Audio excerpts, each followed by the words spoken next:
I'd like to now welcome our panelists for our next session on Hurricane Ian Informing Resiliency Efforts, including Dr. Michael Savarese, Sarah Ayers-Rigsby, and Dr. Peter Sheng. Dr. Michael Savarese is the Professor of Coastal Geology, Climate Resilience and Preparation within Florida Gulf Coast University's Water School.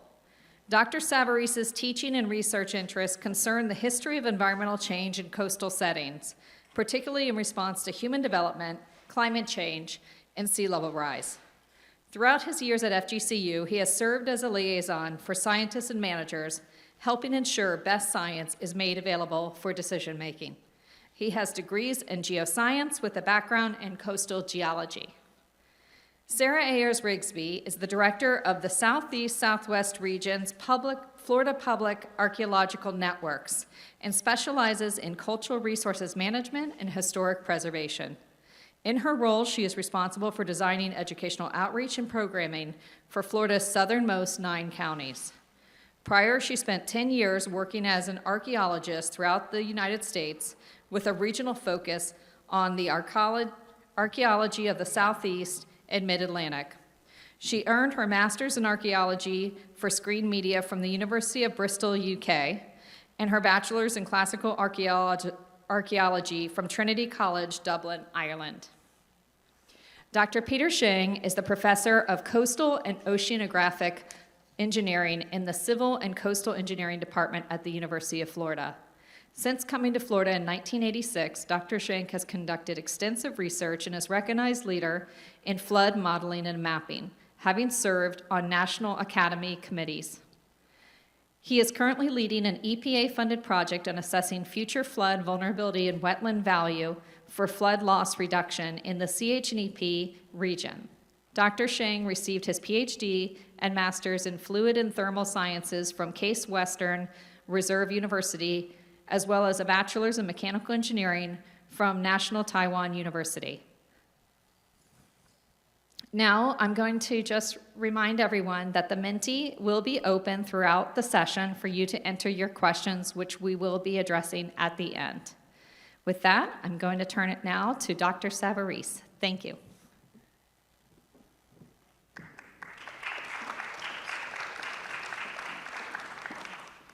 Thanks, Jennifer, and thanks everybody for being here. Good to see you. You've all had lunch, which means all the blood has left your head and gone to your stomach to digest, so poke yourself every once in a while to make sure you're still awake. Anyway, I reported some of this data to this summit last year, but it was very preliminary because it was only really a few months after Ian had made its landfall and caused its impact on us here in Southwest Florida. And there really wasn't time to really get a sense as to exactly what was going on. And so what I'm here to do for you today is to show you an update of that work and bring it into a management perspective. To start off, I guess I should show you my title slide. I'm one of many people to make this happen. I'm the one who gets to give the talk and steal the glory, but there's a lot of brain and brawn among these co-authors, so this really is a large group effort.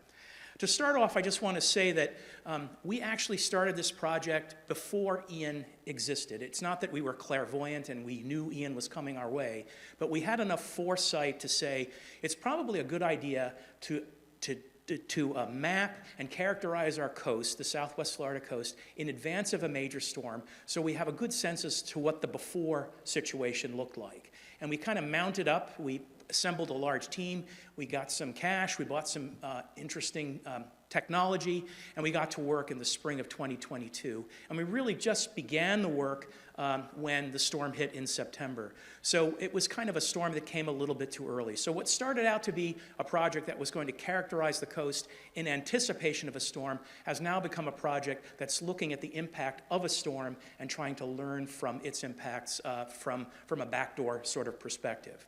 The way we've approached this is using a combined approach, using classical coastal geology, doing the kinds of things that geologists do that my colleagues always make fun of me for, going to the beach. And the second way we did this was by employing remote technology and geospatial analytical tools, using high technology to map the coast.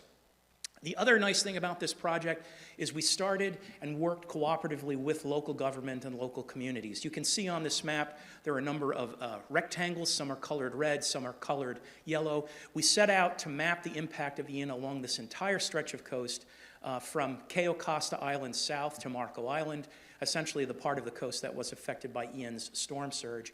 And then the yellow boxes you can see here are either unincorporated communities, state parks, or municipalities that cooperated in the development of this project and their communities that we're working very closely with. This has been a very, very ambitious undertaking. There's a lot of the coast to cover, a lot to study and analyze. We focused on Sanibel and Fort Myers Beach first and foremost.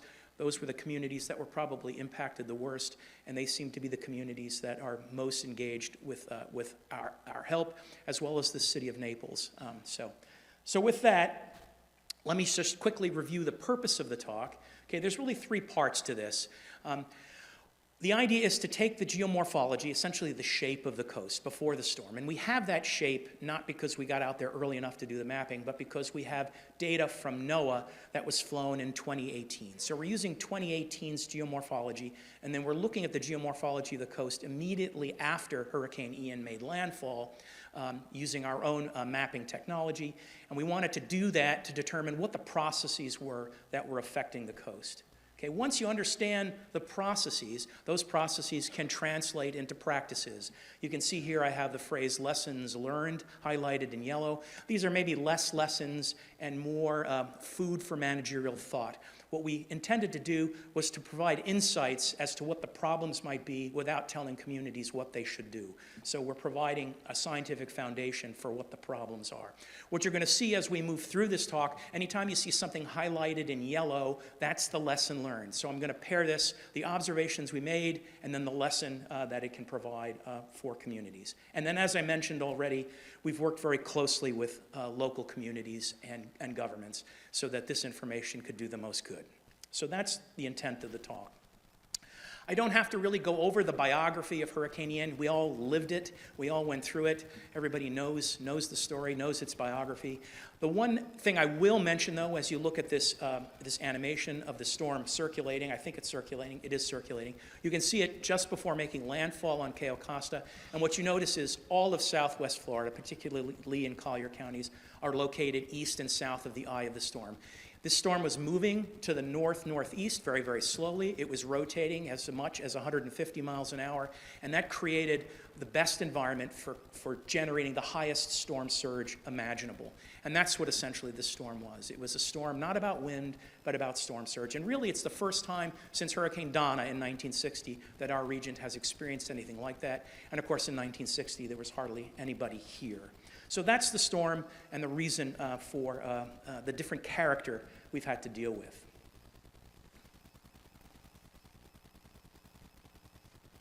There we go. All right, just a quick slide to show you the technology. There are two remote sensing technologies we've relied on. Here on the left, you can see our GIS, geospatial person, Drew Butt, and one of our drone pilots. He's standing next to one of our drones. If I step to the side and point to this thing that's dangling from the bottom of the drone, that's the LiDAR sensor. LiDAR is just a technique that takes laser frequencies, bounces them off the surface. Those frequencies come back to the sensor, and that allows you to map the topography. And from that, we create what's known as a digital elevation model, or a DEM. The other type of technology you can see on the right, this is a ground-penetrating radar antenna. That's the thing that looks like a shoebox that's being dragged behind Ilya Bunevich, who's a colleague and friend from Temple University. And what GPR does is it sends waves down into the sediment, reflects off of that sediment, and it reveals the stratigraphy, the layers underneath the beach, underneath the barrier islands, and that information can tell us something about the history of similar impacts. So with these two technologies, we can look at impacts now and here in the present and the future, and we can look back in prehistory and look for impacts using the GPR technology. All right, so here's observation one and lesson learned number one. You can see the highlighted yellow piece at the bottom. The first thing to note is not all geography is created equal. Okay, there's this tendency in our management world that if you're working for the town of Fort Myers Beach or the city of Sanibel, the entire island, Barrier Island community, the entire coastal region should be managed similarly. And it's quite clear after looking at this storm that different regions within communities were impacted differently. Here you can see our 5 rectangles around Fort Myers Beach. Fort Myers Beach here looks like an archer's bow, right? Can you see that? The archer's bow. Okay, the center of the bow, that's labeled here as Newton Park, is the place that should have and actually did experience the greatest impacts from storm surge, simply because that archer's bow was focusing surge into the center of the island. And then as you move north and south away from the center of the bow into the Times Square region and the Sunset Beach region, you're seeing different types of impacts. And then on the ends, at the ends of the islands there at Bowditch on the north and what we're calling the south, the island south on the rightmost, again, a little bit differently. So the lesson here is that management should recognize that there's geospatial variability in vulnerability, that even within your same community, there can be different vulnerabilities and should be managed for differently. Now, you probably all know that, dunes are our best friend. Dunes are essentially the fortress wall that protects everything behind it. And really what determines how impactful surge is how high the storm surge is relative to the height of the fortress walls. So if you're behind a high dune and surge is lower than the dune, you're okay, or better off. If surge exceeds the height of the dune, then you've got a more serious problem ahead of you. The issue with us here in Southwest Florida is we're in a sediment-starved areas. Our dunes, you've seen them, they're kind of puny. They're kind of poor excuses for dunes. A lot of our communities don't have dunes at all because they've developed over it. So our fortress walls have always been compromised by both natural and human processes. This table shows you, and I'm going to try taking this off so I can use the pointer. This table shows you a couple of things: how high the surge was for these particular regions and how high the dune structure was behind it. Here you can see are the 5 regions: Bowditch, Times Square, Newton Park, Sunset, and South End. These are the heights of the surge measured from high watermarks, where a number of people, particularly the U.S. Geological Survey, went out and measured the height. These numbers are all in meters. And you can see the center of Fort Myers Beach, the middle of the Archer's Bow, has the highest surge, where you would anticipate it would occur. It's also a place where the dune height is the lowest. Okay, this is a part of Fort Myers Beach where the dunes have been compromised by human development, so there isn't a whole lot of elevation. And so it turns out that the exceedance of surge height over dune height is the highest here in the central part of Fort Myers Beach, and Fort Myers Beach behaved accordingly. The same sort of thing is occurring on Sanibel Island. Okay, here you can see 4 regions that we've identified on Sanibel. This island is shaped a little bit differently. Rather than looking like an archer's bow, this looks more like a boomerang or a smile. The bottom of Sanibel's smile, the headland that you can see right here, is an area that should have focused the greatest wave energy, because waves would refract around that headland, and again, that's where we see the greatest impacts. Okay, again, managers need to think about vulnerability to surge on a more microspatial context and not just characterized for the entire island. Now, there was a very well-known geologist who worked for the U.S. Geological Survey, passed away a number of years ago, named Abby Salinger. He was the one that conceptualized this concept of how high is the surge relative to the height of the dune. And this is Salinger's surge impact regime categories. Where surge is low, there's virtually little impact. Where surge is high but doesn't exceed the dune is eroded, but the dune remains intact, the wall is still there. And then you've got overwash, where the surge is going over the top, the dune is compromised and moved back. And then there's inundation regime, where the water is so deep that the dune, as far as the wave energy is concerned, doesn't even exist. It just goes right over the top and doesn't think twice about where it travels. And essentially, all of Southwest Florida experienced these 2 types of regimes: overwash and inundation. So we were really in the worst case scenario for surge relative to our dune height. Now I've gone too far, excuse me. All right, so observation number 2, okay, about surge. Surge actually impacted our coast in 2 ways. It impacted the coast coming in, we call that flood surge, and it impacted our coast going out, we call that ebb surge. Incoming, the surge was so high that there wasn't erosion that occurred. And instead what happened was sand from the shelf got carried across the dunes and into neighborhoods and onto city streets, and then inundated all the properties with standing water.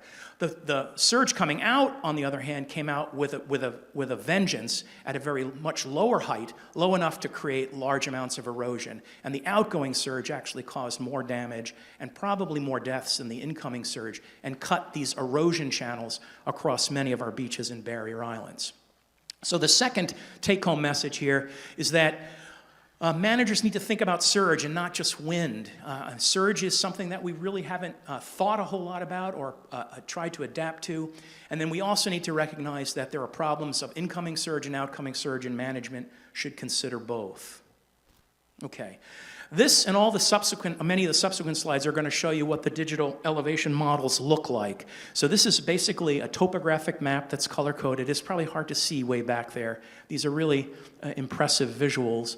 But here you can see this is the west side of Sanibel Island. That's the Santiva region. Here you can see color-coded or elevations. The hot colors are high elevations. The cold colors are low elevations. The scale is here. This is what the region looked like before Hurricane Ian made landfall. So this is the pre-Ian condition, okay? And this change that you're going to see in just a moment demonstrates the impact of the incoming surge, okay? The incoming, not the outgoing. Notice where the red high dune area is. Now as I move forward in time, sorry, I think I advanced too far. This is what it looks beforehand. Again, you see the red high. Now let me take you forward to the post.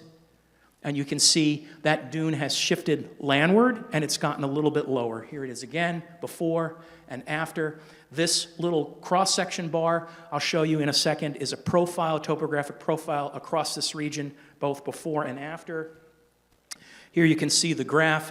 This is to seaward, this is to landward. The blue is the pre-condition, the red is the post-condition. This area of high is now gone and is shifted to this more landward position and is lower. That's the impact of the incoming surge. Again, something we've seen in many, many places. Now, the outgoing surge, or the ebb surge, is really probably the most fascinating thing. Here you can see 4 images. These are 2 photographs showing you what these surge erosional channels look like. The surge channels cut across dune fields. Here you can see them. You can see how they coalesce as little tributary systems. So the water is moving from landward to seaward, cutting these trenches through the dunes, and this is what the digital elevation model looks like for these 5 surge channels.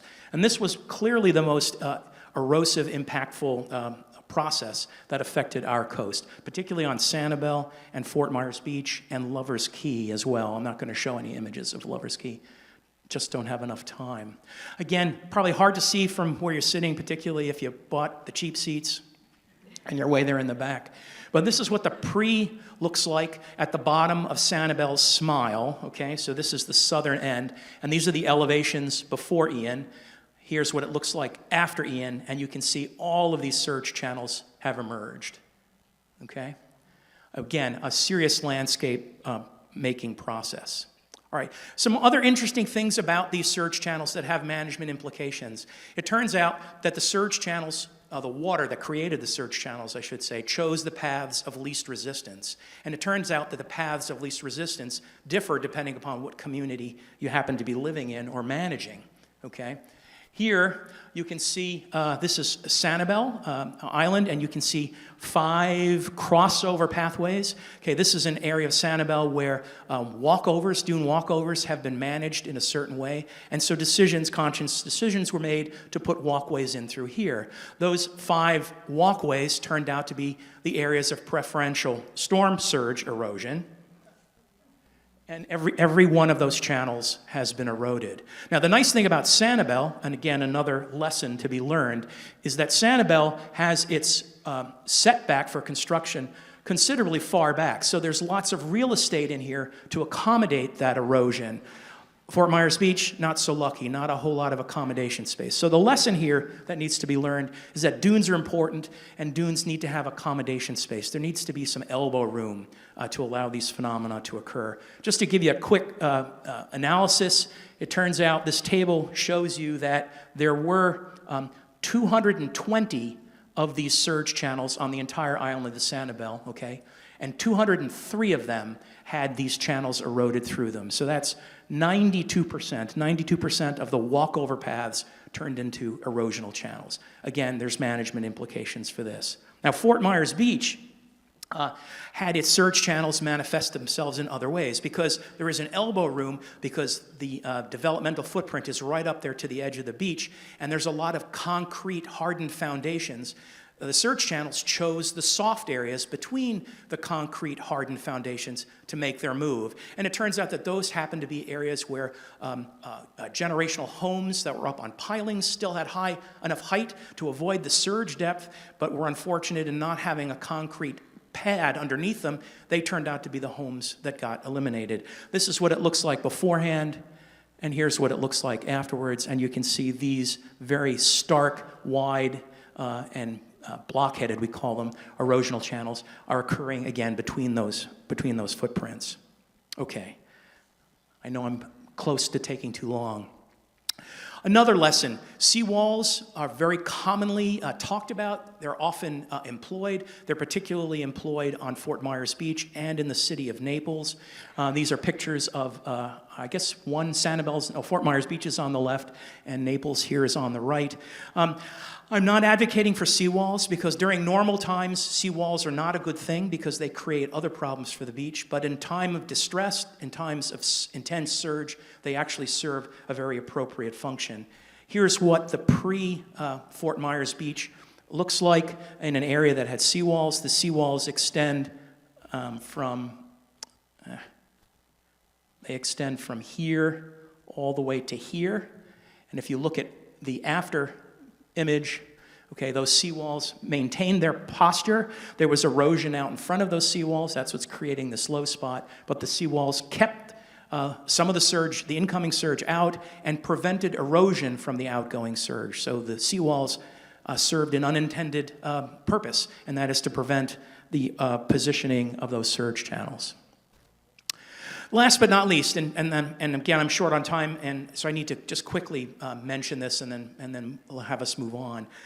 The history of previous storm activity can be viewed in the subsurface, and again, the way to do that is to employ this ground-penetrating radar technology.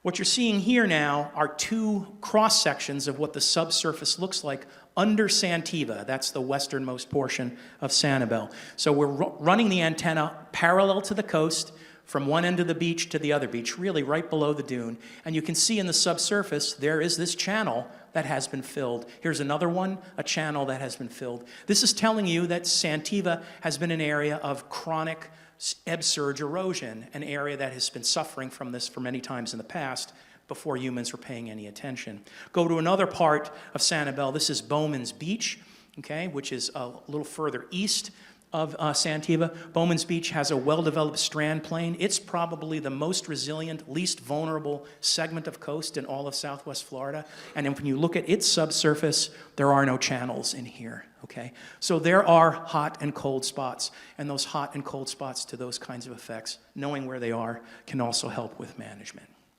So where are we going from here? If I can push the right button.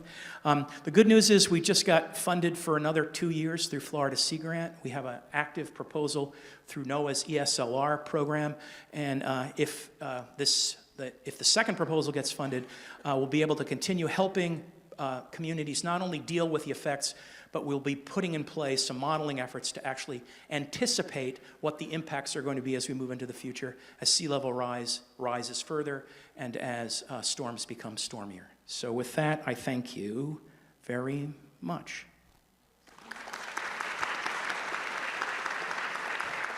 And somebody write this down. Mike Savarese didn't go over his allotted time. I made Jennifer's meeting. Thanks.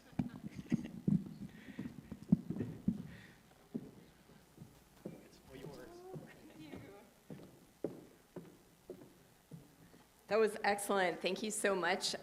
Thank you so much, Mike. I learned a lot about beach erosion. A little bit sad when we think about our archaeological sites in that area. So thanks to all of you for coming this afternoon, for coming back from lunch, and thank you to the CHNEP for hosting this conference. I feel really privileged. I've been to this conference, I think, every year since it started, and every year it gets bigger, and that is a great credit to Jennifer Heckler and for organizing. So I really appreciate the opportunity to come and speak to you all this afternoon. So I'm going to talk a little bit about evaluating archaeological sites in the aftermath of Hurricane Ian. So I work for the Florida Public Archaeology Network. What is that? For those of you who aren't familiar with what we do, we are a statewide educational organization dedicated to promoting and facilitating outreach, stewardship, and public appreciation of Florida's archaeological sites. So our mission is tripartite, right? We do public education and outreach, so that's like, what is archaeology? We talk to schools, we talk to adult groups, we assist the State Division of Historical Resources, so after these major storms, we assist our colleagues up in Tallahassee. The State Division of Historical Resources is the group that is tasked with essentially looking over all 30,000 archaeological sites here in the state of Florida, right? So they're in charge of managing all of them and checking up on them every once in a while. And we also assist local governments as well, right? So we assist our colleagues at the county and the city level with different issues they may be having with their municipality.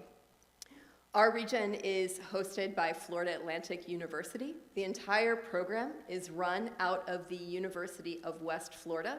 And my co-author on this paper, Rachel Kangas, who's sitting over there, is the director for our Tampa Bay office, which is housed at USF. So there are numerous universities across the state who host us. So if you are here visiting from another part of the state, outside of Southwest Florida, there will be an archaeology office near you.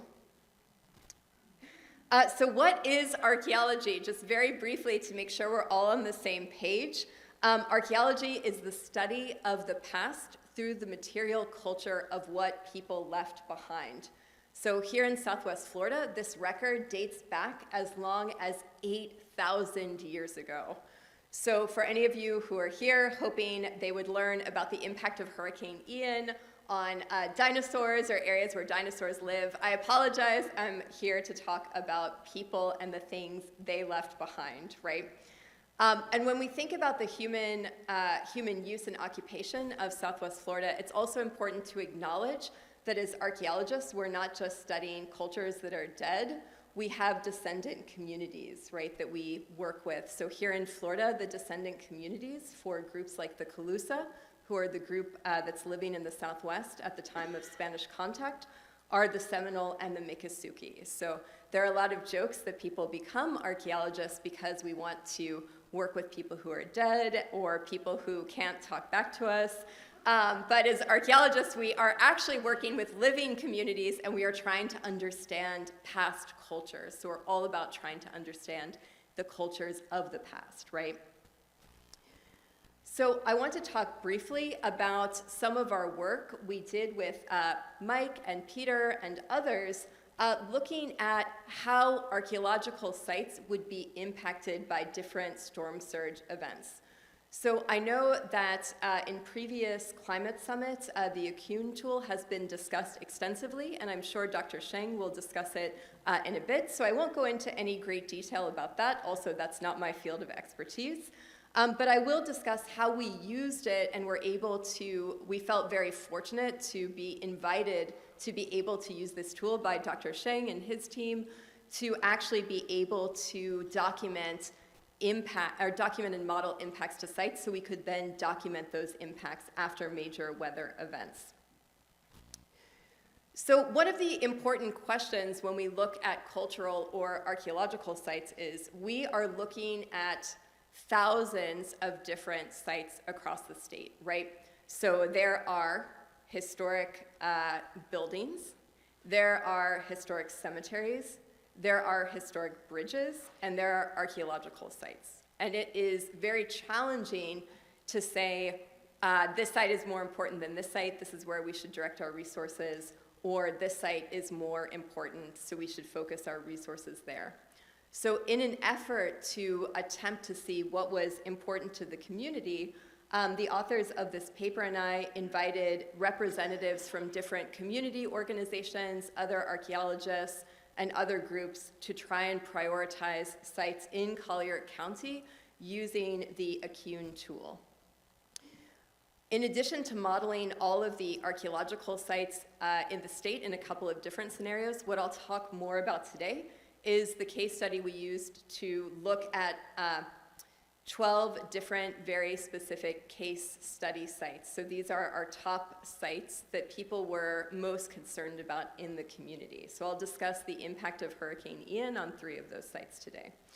So we used these different scenarios that you see here, whether or not the site would be exposed to flooding or inundation based on the 2100 high, et cetera, so you all could read, so I promise I won't read out every single different scenario to you.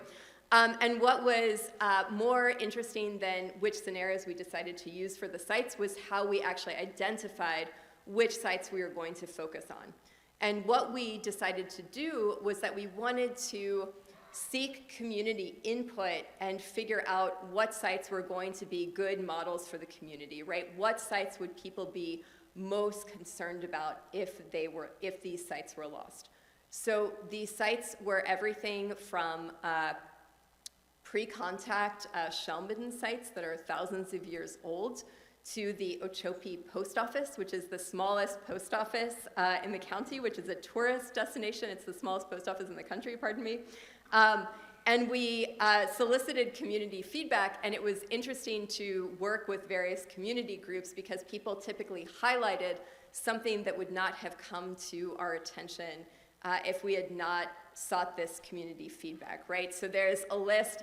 Sarah Ayers-Rigsby, could make a list of 10 different archaeological sites that I think are important based on research value or something else that might be really boring, but that's not going to have the same community impact, right, as people coming together and saying, you know, after a storm, these are the top things that I personally want to go out and look at. These are the sites where if this site was lost, if this cemetery was lost, my connection to my past would be lost.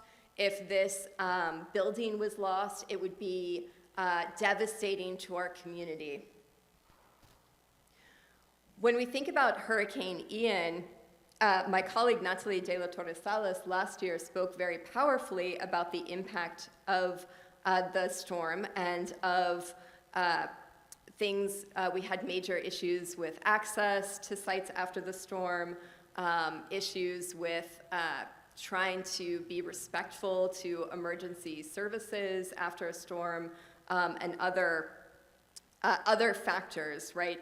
So the storm was incredibly devastating. So we had been doing this, the team who had put together this prioritization document and this vulnerability assessment, we had been viewing it as almost like an intellectual exercise for future climate change. And then following Ian, we were confronted with the reality of the situation and the need to get out and assess these sites immediately. So here is one of our case study sites. This is the Ochopi Post Office. Here you see the site prior to Hurricane Ian, and then post-Ian, this site is inland, so it fared fairly well during the storm. We were able to actually go out and interview some of the staff who were working there about their experience. So this was a success story following the storm. We have Rosemary Cemetery. This is a historic cemetery in Naples. So this site was also, we actually modeled that this site would be okay, not during a major hurricane, but that it would be okay under several different flooding scenarios that we use with the 13 different criteria. So when we went after Ian, the cemetery itself looked okay, and there were just larger issues of debris and access to sites. So one of the big problems we see in our historic cemeteries and other historic green space and archaeological sites following these storms is that because it's the only green space in an area that these are often used for storage of brush and other material as it's being cleared, other debris, right, as it's being cleared from areas, because people see a park, they think, hey, I need to get this debris or these dead trees out of the road. I'm just going to push them into this park. But that park could be a several thousand-year-old archaeological site or a historic cemetery, right? So making sure when we go out after storms that we're not, that people who are conducting rescue efforts are aware that these areas are protected for a reason. And this is unfortunately something that I've seen after Hurricane Ian, Hurricane Nicole, Hurricane Irma. Basically every hurricane, Hurricane Michael, Hurricane Matthew, any hurricane that has happened since I moved here down to Florida in 2014. I also would like to talk about the Macedonia Missionary Baptist Church. This was another site that was identified as a high priority site by our research group. And this site is actually very interesting. The site is in Naples. It's a church that is still in use, and it's actually not designated as historic yet. So this is a site that would never have been on our radar as professionals working in historic preservation without the community coming in and saying, this church is very important to us. We are concerned about climate change because we are concerned that we will have to potentially move the church, right? So this church is in a historically Black area of Naples. So when you move the church or when you move something that's important for the community that's living in the area, you lose that cohesion. So a lot of times in climate change, we talk about the possibility of managed retreat, right? And what that would look like.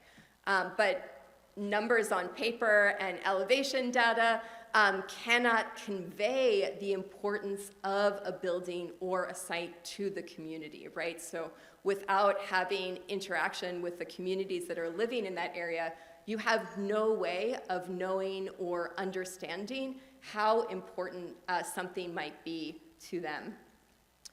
So this building was interesting after Hurricane Ian because the exterior appeared fine, but the interior, so you can see the water line just here, so the water did come up, and that actually destroyed the floor of the church. So when I visited after Hurricane Ian, they were taking that up and trying to dry out the floor of the church. So this is important for two reasons.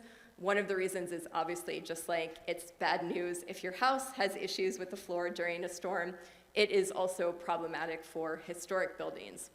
And the other factor is that because this church does not yet have historic designation, anything you do to change the historic interior can impact how the application for historic designation will later be viewed. So when we had originally put together some of the scenarios for in Acune, and we're talking about this church and saying, hey, no one's ever put this church on the state site file, right? No one knows that there's this historic building that's really important to the community in this area. And, oh, so it's in Naples. Yeah, so we need to address that and try and get this site documented, right? Because it is not yet documented, and the advice that we actually received from the state was to not interfere with this process while they were trying to redo the floor and then submit the application afterwards, right? So there could have been a situation where if we had tried to submit an application for the site to become historic while they were in this process, that the church would not have been eligible, or they would have had to stop some of these efforts while the process was underway. So even though I'm an archaeologist and I'm passionate about history, right, again, we always want to balance the needs of the living community, right? So people are more important than things. So we want to ensure that the wishes of the community are being met.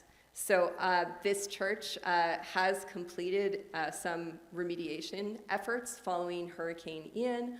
So they are going to move forward with their application for historic status, which is very exciting. So hopefully, at some point, they will be listed on our state site file as a historic place.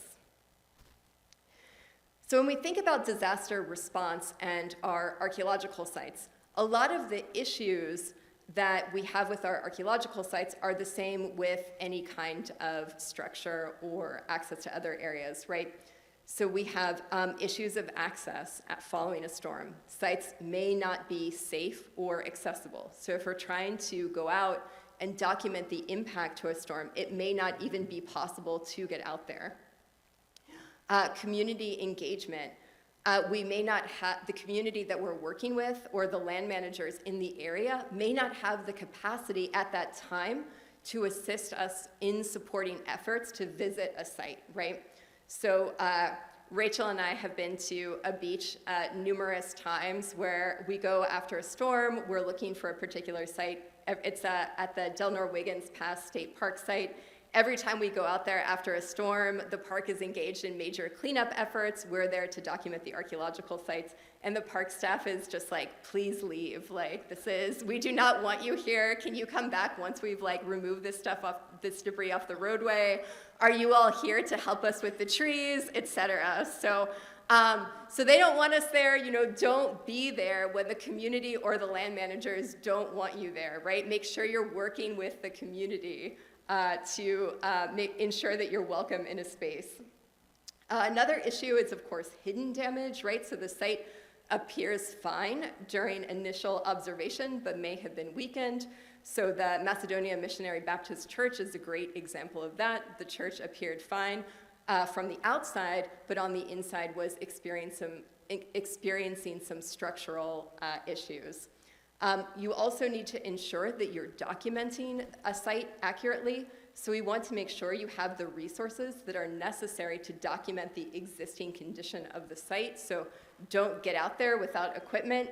And then action is another major challenge, right? So financial support for stabilization and documentation efforts may not be available in the immediate aftermath. And this is actually a huge challenge with disaster response and archaeological sites and historic cemeteries. So if you are a historic cemetery and you are applying for a post-disaster grant, if the grant is issued by National Park Service, it's typically administered through the state of Florida, they do not allow tree removal as part of that funding, right? So it's incumbent upon you to find another source of funding. So in summary, it's important to have desk-based assessments so that you have a framework before you go out following a disaster, so you know where your problem areas could be. And it's important to engage the community at each stage of that disaster response plan, and then executing the plan and documenting archaeological sites after a storm. And I just want to thank my co-authors. We have all of our email addresses up here, and to the Acune team as well. So thank you all so much.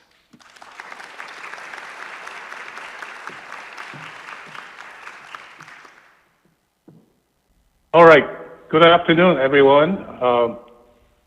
My apologies for not being able to be there in person, and I'd like to thank Jennifer for allowing me to give my presentation to you remotely. This afternoon, I'd like to talk to you about two things. One is future flood vulnerability in Southwest Florida, and the value of natural habitats, including mangroves and marshes, for reducing flood loss in Southwest Florida.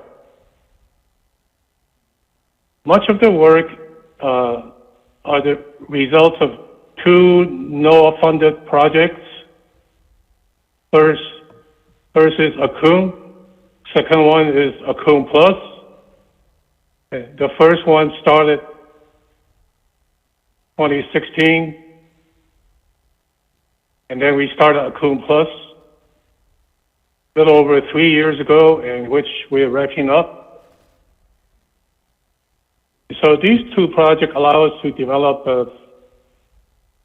very robust and user-friendly geo tool called ACUM, which stands for Adaptation of Coastal, Urban, and Natural Ecosystems. And the work is conducted by a team, including folks from University of Florida, U.S. Geological Survey, FGCU, South Florida Water Management District, and a company called Flow2D and RIADA. So much of the work I'll present as a result of this project.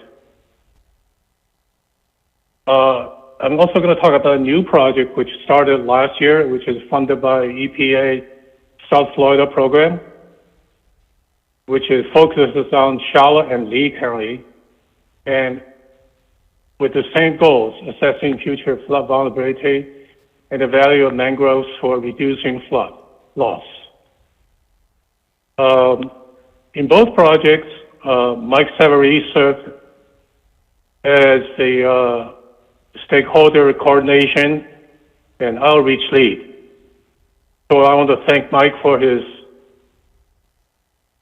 excellent service in both projects in reaching out to the communities and governments. So the next slide please. And so these are the key points from the ACUM Plus project. And so the major message is that Southwest Florida has experienced major hurricanes, and now with the increasing sea level rise and more intense hurricane and more extreme rainfalls, we can see the 1% annual chance flood increase by 2 to 6 times by 2100. So this is explained in detail in a paper that I'm going to refer to in a little while. And the dramatic increase in coastal flooding will result in increased loss of coastal community and as well as the natural habitats. So a new study, as I mentioned, is funded by EPA, will be addressing the same issue in Charlotte and Lee County.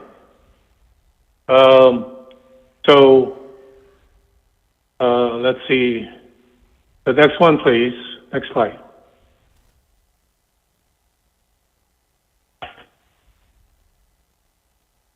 So this one shows the NOAA sea level rise projection from their 2017 and 2022.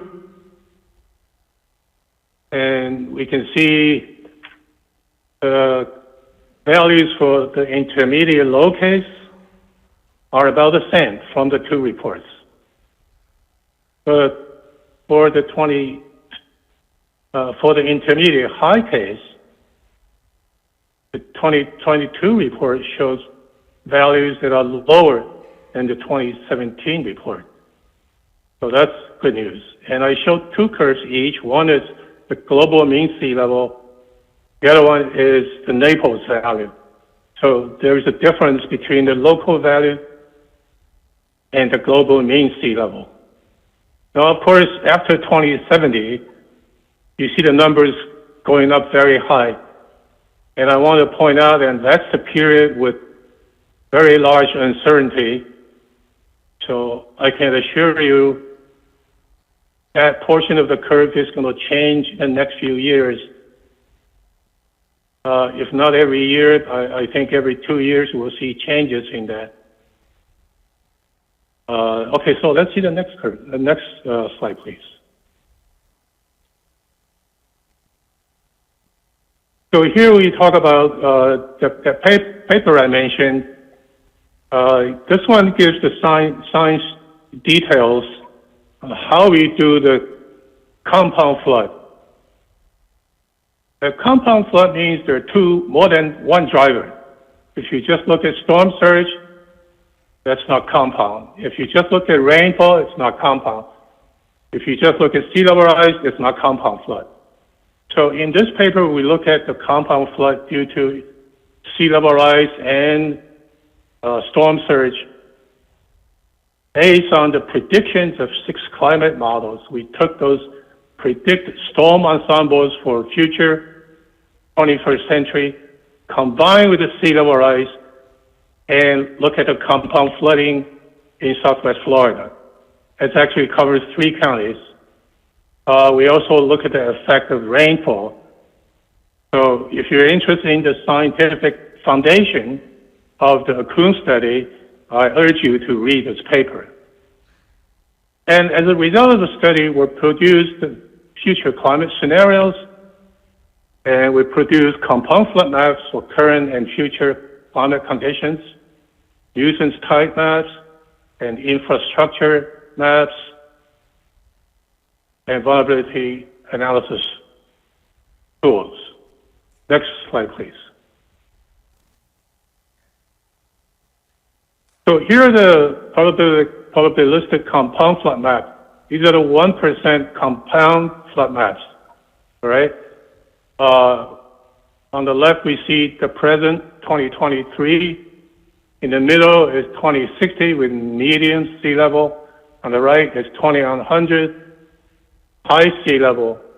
And you can see the inundation. These are the inundation above land, going from maximum of about 7 to 8 feet in the present condition to about 10, 12 feet in 2060, and up to 22 feet in 2100. Again, the change between now and 2060 is more gradual, but beyond 2060 to 2100, you see dramatic increase. It's because of a huge amount of uncertainty, so you got to take it with a grain of salt. So anyway, these are the compound flood maps that's on the Akun tool right now. And the Akun tool will become public in a few months, so anybody can get on and access it without any username and password. And next slide, please. So this one shows how mangroves can protect people. Mangrove can prevent erosion. It can reduce wind waves, can reduce swell waves, storm surge, and coastal flooding. Assuming you have plenty of them, assuming they're tall enough, they're dense enough, they're wide enough in area, and also deep enough. So how deep a mangrove field has to be in order to dissipate waves? We studied and found out, based on field data and model simulation, you need at least a football field length. From the ocean to the land, you need a football field to dissipate about half of the wave energy. If you want to dissipate surge significantly, then you need kilometers from the coast to land, or sometimes even tens of kilometers. If you take the mangroves away, looks what's going to happen to the properties. The wave is going to cause massive damage to the properties. The waves can cause more damage than storm surges. Next slide, please. So here is a summary of how we did the model integration with 4 models: the coastal model at UF, and then the watershed model. The large domain is the coastal model domain. And then the blue domain is the BCB flood model of the district, which simulates the discharges. Urban stormwater, below 2D, simulate those red domains. There are 4 subdomains. They simulate inland and urban flooding. USGS predicts the mangrove migration over the CH3D domain. So there is a coupling between these 4 models, which I'm going to talk about later. The bottom line, it takes 4 models to come up with a compound flood map. Next slide, please.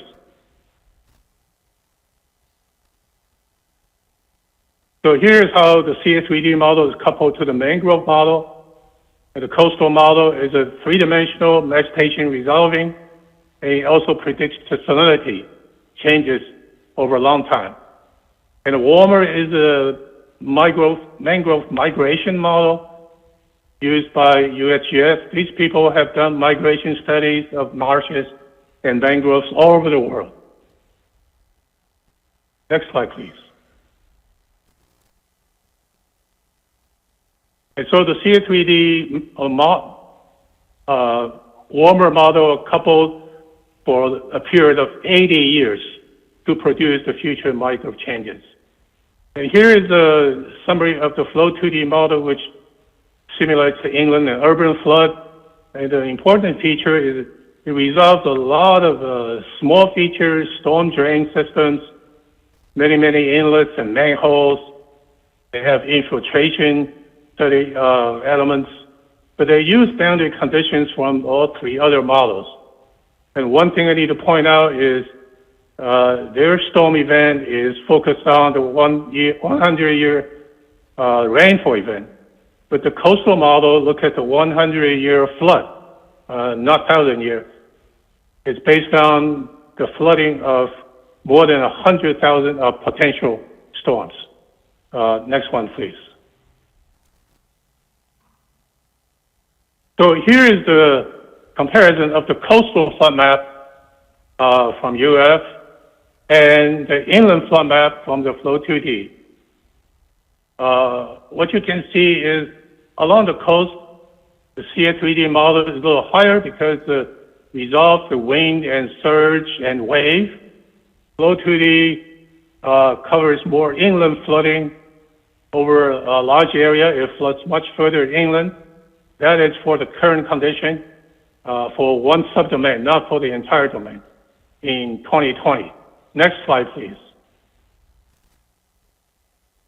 So when we combine those two for the current climate, we get the one on the left. And you can see in the urban area, in the upper left corner of the domain, you see a little bit more inland flooding. Now, if we didn't include the inland model, we won't have that. After 2060 and go to 2100, sea level rise and storm surge takes over. Inland flooding becomes unimportant. The next one, please. So we define all these different scenarios. You can look up in the Kuhn tool, and for each of these period, we have a compound flood map. And next one, please. And now, one thing we found out is that mangroves are useful for flood protection. And let's go to the next one.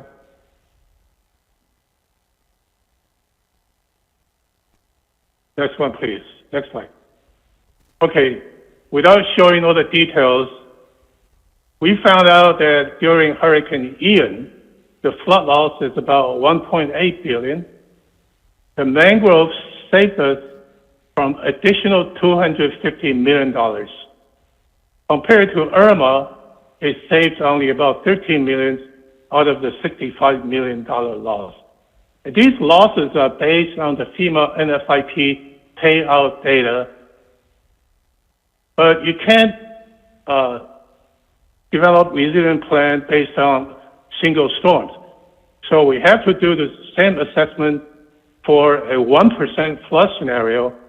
In that case, we found out mangroves are even more effective. It can reduce 50% of the estimated $100 million flood loss, all right? And the other thing we found out is value of mangroves depends on the local flood elevation, mangrove coverage, and property value. Next one, please.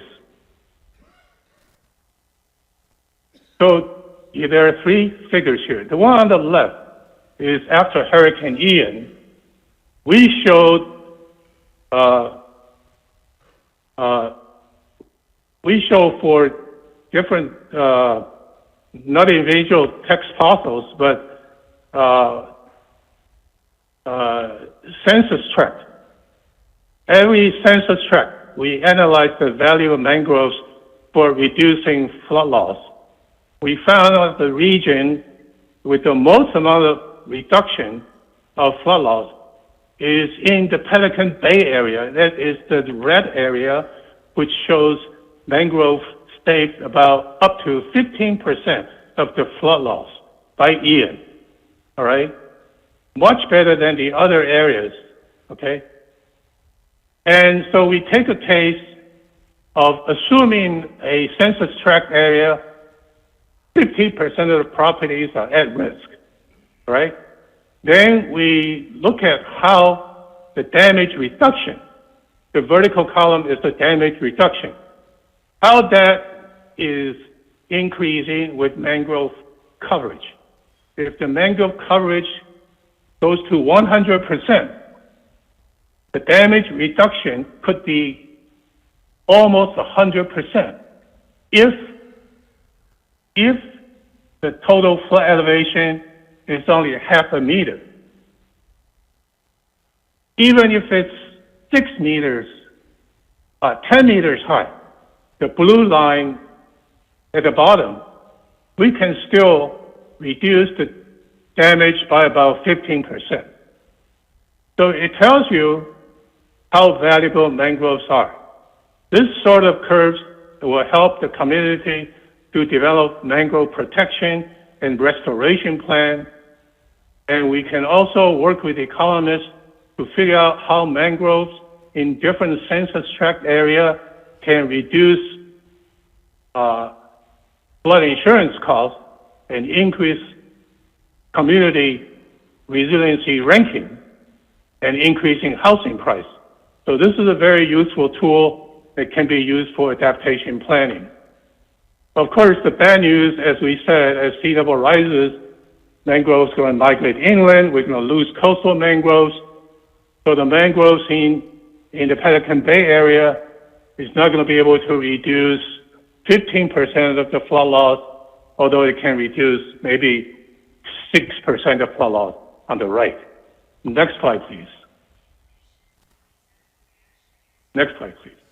So this is another 2 papers. We did similar studies on the value of marshes for flood protection in New Jersey area.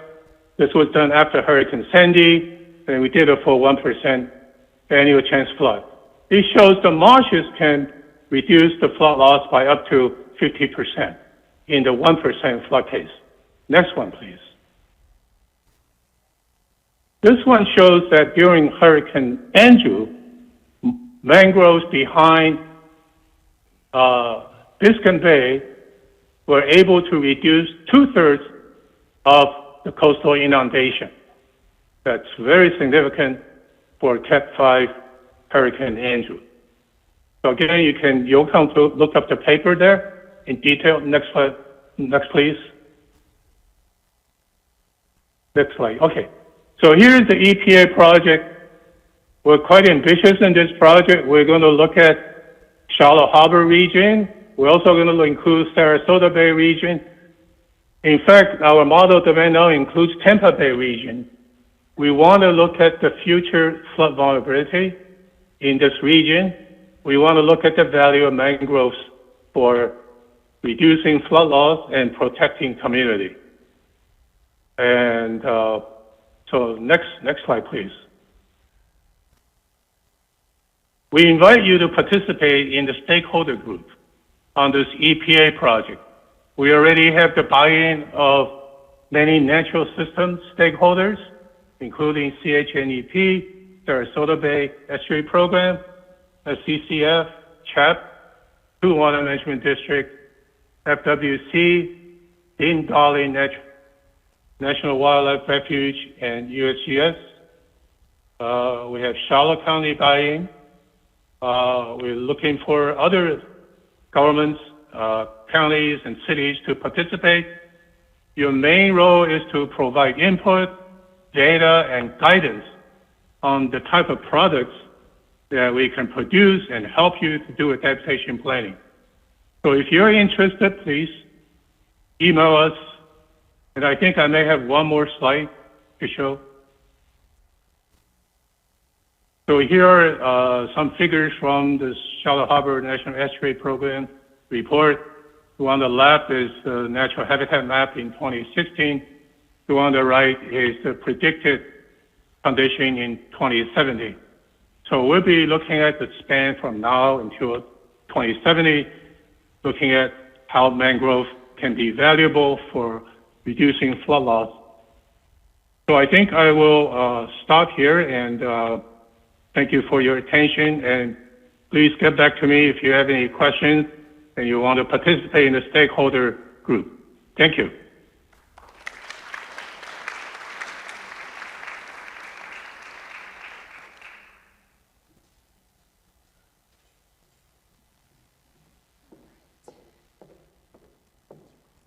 All right, we're now going to go to the Menti, and if you haven't already, feel free to enter any questions now. All right, while we're getting set up here, we could start with this question. I believe this is for Mike. What is the status of the Southwest Florida Regional Resiliency Compact? Is it involved in your work in any way? Obviously, the microphone is on. Yes. Anyway, yes, thank you. So someone is asking about the Regional Resiliency Coalition. It was actually renamed. I like to tell people that the coalition is in some cryogenic state, which means it's still there. There's still an MOU that was signed, but because of reticence of 2 of the 3 counties, Lee and Collier County, there isn't really, to participate, there isn't a lot of incentive to move forward. I invested a lot of my heart and soul and time in trying to get the coalition up and running, and to be completely honest, I'm just kind of tuckered out. So I would love to see the coalition move forward. I think it's going to need a new champion. We have, in the background, been trying to acquire outside funding to provide support for a new champion, but at the moment we've had limited success. So if there's a will, we can make it happen. It's just a matter of reinstilling that will and then defrosting the cryogenically frozen body and get it working again. So, thanks.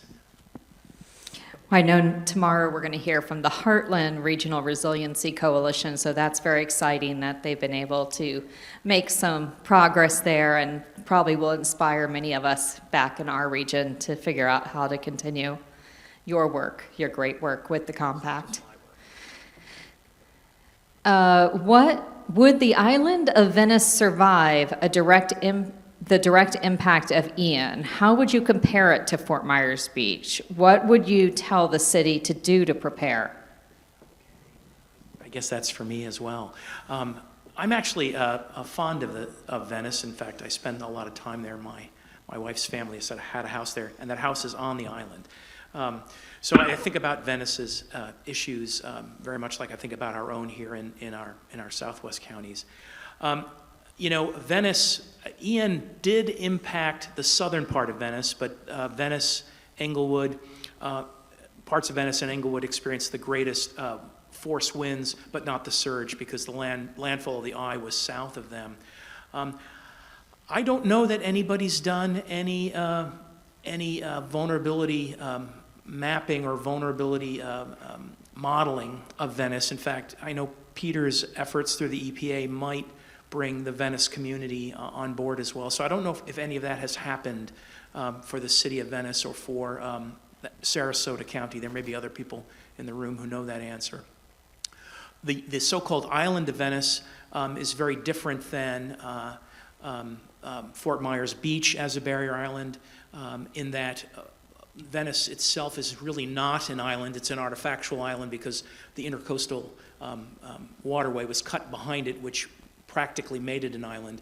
But Venice, the island itself, is not a barrier island. It has appreciable elevation. It even has bedrock close to the surface. So I think it would have done much better than Fort Myers Beach had done, assuming the storm had made landfall with the eye somewhere between Venice. Let's say if the eye made landfall in Sarasota, the city. Yeah, I think that answers the question. So thank you. And I do know that Sarasota and I believe the city of Venice are engaged in comprehensive vulnerability assessment planning as we speak. So I am hopeful that we'll start to see more of that at next year's conference with reporting out some of the work that they and other communities who are doing that. Yeah, do you know if they're doing inundation modeling there? I don't offhand. I don't want to misspeak. Okay. Be happy to learn about it, though. Thanks. Yeah. So this is for Sarah. Are shell mounds naturally resilient, or do they easily erode? Oh, that's a great question. So I think our shell mounds, it really depends, as Dr. Sheng's presentation really illuminated, the environment around the shell midden, right? Because if you have a shell midden that looks like more similar to how it would have looked like hundreds or thousands of years ago, where it's surrounded by mangroves, right, it's going to be in much better condition than a shell mound that is surrounded by condos and modern development. So a shell mound is not innately more resilient, but like any other structure, it is a factor of the environment surrounding it. If you don't mind, Sarah, do you know how did Mound Key do? Mound Key is essentially a shell midden in the center of Estero Bay, huge surge heights there on the east edge of Estero Bay, and I know there was an assessment done of the impact there. Yes, that's a great question. So Mound Key was one of the sites we were very concerned about, and going out to the site after Ian was very emotional. I would say there was a clear evidence for storm surge on the site, right? And then you also had all of the infrastructure like the boardwalk, signage, all of that was either gone or it had been pushed significantly inland. And there was also erosion along portions of the site, which then exposed artifacts. So one of the major issues with our archaeological sites after these storms is that they are exposed and then vulnerable, right? So someone walking along the beach sees perhaps an artifact or a shell and picks it up and takes it away. But that's actually a critical part of the archaeological sites. So thank you for asking that question, Mike, because I will use this opportunity to just do a PSA. If you are on the beach and you see something, leave it there. Is it an artifact? Leave it there. Is it a shell? Leave it there. It could be an artifact. Even if it's a modern shell, just leave it there. They're a critical part of the ecosystem, and you don't need to pick it up and take it home with you. So please leave it in place.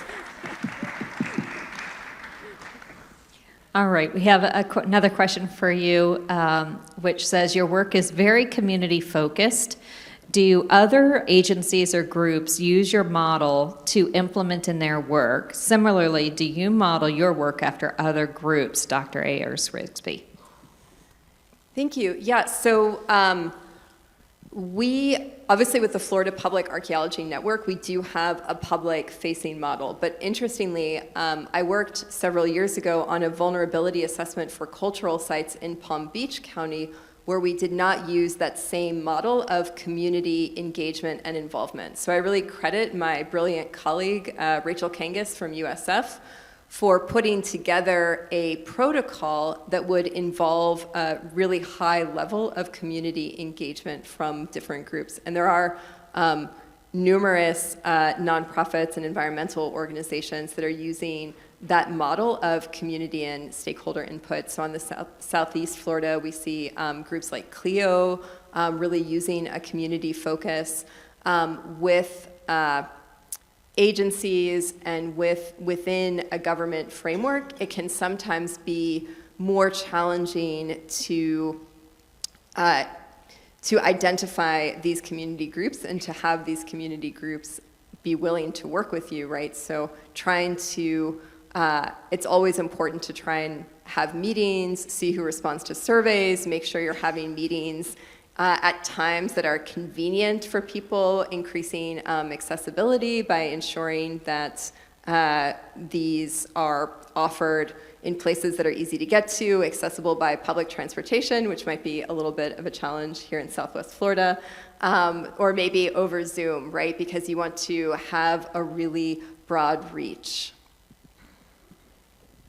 All right, this looks like a question for Dr. Savarese. How far inland can you use the GPR to determine storm ebb channels, and can it be determined how long ago the storms happened? Okay. Is Peter not with us anymore? Is he? Oh. And that's right. I do want to. I don't know if he is able to hear us. Dr. Shang, can you hear us? I would go forward. Yeah, let me go. I'll go forward with the question. Yeah, good question. You know, interestingly. Yeah, I can hear you. Yeah, can I? A lot of questions for me, so I can answer some of them. Okay. I thought I might have acquired some sort of ventriloquist ability there. Great. I've been working with Peter for a long time, but I didn't think I could sound like him. Anyway, sorry, Peter. Let me answer this, and then we'll get one to you. Interestingly enough, ground penetrating radar works better the further inland you go. The one thing that kind of attenuates the signal is salt water. And so when you're right there on the beach, in fact, we have to use GPR during the rainy season when the fresh water comes in and flushes out the salt water that accumulated during the dry season. And so the further inland you go, usually the deeper penetration you get. We also have different antennas that have different frequencies, and the different frequencies have deeper penetration. So yes, you can look for these kinds of storm impacts far inland. And in fact, one of the things we've done just as a test of concept, if you're familiar with Lover's Key and the existing barrier island that exists now, there are a number of former barrier islands that are actually behind present-day Lover's Key that were active and there at the leading edge of the Gulf earlier in history, and we've done some preliminary work looking for evidence for similar types of erosion on those older islands. At the moment, we haven't had any positive data yet, but so yes, this is something that can happen, and given enough time, we'll keep looking. All right, we have a question for Dr. Shang. Can you discuss value of trees inland versus wind? My neighbors all had damaged gutters and ruined roofs. I had no damage as my trees took the wind and wrangled with it. Do you have any insight for inland communities and things that provide them protection? Well, acoustic is not very good. Is it possible to type in the questions so I can answer? I'm sorry that. All right, we have it displayed discuss on the value screen. Yeah. Okay, I'll say something. I live in Gainesville. My house is surrounded by trees, and so we definitely have much less wind. And this is true for our entire neighborhood. Our neighborhood is called 4 O'Clock Forest. Every house is surrounded by trees. So our subdivision is much safer. It comes through a windstorm. All right? And definitely trees have value for reducing wind damage, just like mangroves. Mangroves can reduce flood damage. To some extent, wind damage also, because the mangroves down there are very tall. So I hope I answered your question. Yes, And thank then you. there was a question about how to get involved if you want to be a stakeholder for the EPA project on Sarasota Bay. You can send me an email, or you can send Dave Tomasco, who is the director of the Sarasota Bay Estuary program, who is a good friend of mine. Send an email to him. Tell him that you're interested to be a stakeholder in our EPA study that includes Sarasota Bay. Okay. I Great. believe there is another question somewhere.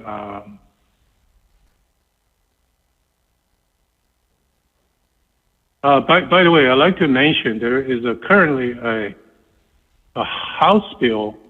House bill is waiting to be approved. It has to do with mangroves.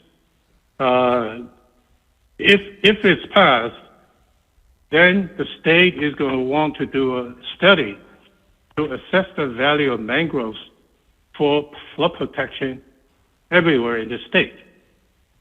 And more than that, they want to see if mangrove value for flood protection can lead to reduction in flood insurance premium and increase the community resiliency ranking. So keep your eyes open on the House bill. I forgot the number. Akin just sent me that information. So hopefully that gets passed and it will stop people from chopping down mangroves everywhere and putting up apartments. So that is something very interesting. I don't know, was there another? Oh, somebody asked if there's anything other than mangroves. One thing we found out in New York is that an invasive species called Phragmites, which is much taller and denser than the native species like typhoid, cattail, or spatina. Phragmites can effectively protect people from wave damage, just like mangroves, because they're very tall, very dense. The only problem up there is people consider that as an invasive species. So they want to get rid of them with pesticide roundabout, okay? But my understanding, in Florida, we also have Phragmites, and people do not necessarily consider that as an invasive species. So if you don't have mangroves, you can consider Phragmites, although ecologists may not like what I say. But don't worry, mangroves are migrating inland. They're also migrating northward. Right now, they're up to Cedar Key. I think in about the next decade or two, it's going to go up, cover the entire Big Bend region, and go up to state of Georgia because of the warming. So just be patient there. Mangroves are going to stay because they're very resilient. All right. Well, thank you very much, Dr. Sheng, and thank you, Mike and Sarah as well, to our panelists. If you can help me give them all a round of applause.